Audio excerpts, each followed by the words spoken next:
उत्तर प्रदेश के उप मुख्यमंत्री केशव प्रसाद मौर्य की तरफ से दिया गया बयान पिछले 3 दिनों से राजनीतिक सरगर्मी बढ़ा रहा है। ये बयान है, संगठन सरकार से बड़ा है, कार्यकर्ताओं का दर्द मेरा दर्द है, संगठन से बड़ा कोई नहीं, कार्यकर्ता ही गौरव है।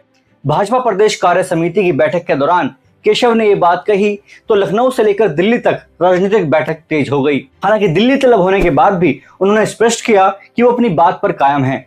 गौरतलब है कि केशव ने दिल्ली में जाकर भाजपा राष्ट्रीय अध्यक्ष जेपी नड्डा से मुलाकात की। डिप्टी सीएम केशव प्रसाद मौर्य दिल्ली तलब होने के बाद भी अपनी बात पर कायम हैं। उन्होंने फिर से इस बात पर जोर दिया है कि सरकार से बड़ा संगठन होता है।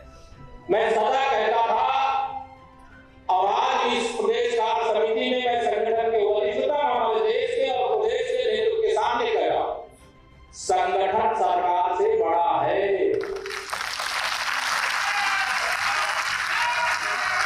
संगठन से बड़ा कोई नहीं होता है।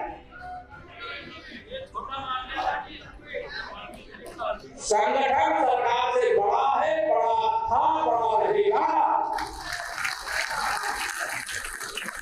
केशव प्रसाद मौर्य के ऑफिस की तरफ से किए गए ट्वीट में केशव के बयान का जिक्र किया गया है। हालांकि इस बार वीडियो के बिना ही पोस्ट किया गया है। खास बात है कि सीएम योगी आदित्यनाथ की बैठक से ठीक पहले यह बयान दोबारा मीडिया प्लेटफॉर्म पर आया है। सियासी गलियारों में इस बात की खूब चर्चा तेज है कि यूपी बीजेपी में सब कुछ ठीक नहीं चल रहा है। लोकसभा चुनाव में मिली हार की समीक्षा के लिए योगी आदित्यनाथ की ओर से बुलाई गई बैठक में डिप्टी सीएम केशव प्रसाद मौर्य नहीं पहुंचे थे। इसी बीच उन्होंने बयान देकर हलचल तेज कर दी है। जिस समय केशव प्रसाद मौर्य ने यह बयान दिया उस समय मंच पर सीएम योगी और प्रदेश अध्यक्ष भूपेंद्र सिंह चौधरी मौजूद रहे। उनके बयान के तरह तरह के मायने निकाले जा रहे हैं। कोई कह रहा है कि केशव प्रसाद ने कार्यकर्ताओं का मनोबल बढ़ाने के लिए ऐसा कहा, तो कोई कह रहा है कि सरकार की नाराजगी की वजह से उन्होंने ऐसा कहा और सीधे तौर पर सीएम योगी को चुनौती दी। इस सब के बीच मंगलवार दोपहर को डिप्टी सीएम केशव प्रसाद मौर्य और भूपेंद्र चौधरी राष्ट्रीय अध्यक्ष जेपी नड्डा से मिलने दिल्ली पहुंचे।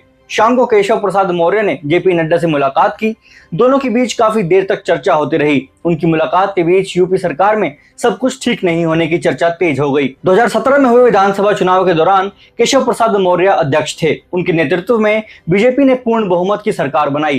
केशव प्रसाद मौर्य भी सीएम की रेस में थे, लेकिन अचानक से सीएम योगी आदित्यनाथ को बना दिया गया। उन्हें डिप्टी सीएम के पद से संतोष करना पड़ा था। बताया जाता है कि वहीं से दोनों के बीच मनमुटाव शुरू हुआ, जो अब तक जारी है। फिर 2022 में बीजेपी तो जीत गई, लेकिन केशव अपनी सीट हार बैठे। उन्हें हारने के बावजूद डिप्टी सीएम बनाया गया।